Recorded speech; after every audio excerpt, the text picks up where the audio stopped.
اخويا 18 سنة على علاقة بواحدة مطلقة 45 سنة وعندها طفل، وهو كان شغال في نفس المدينة اللي هي فيها.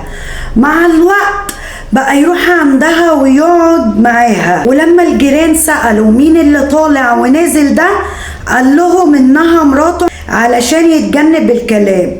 كان بينهم اتفاق انه ما يحصلش حمل، لكن هي دلوقتي بتقوله انها حامل وانها ممكن تلجأ للقانون، خصوصا ان في ناس شافته هو رايح جاي عندها.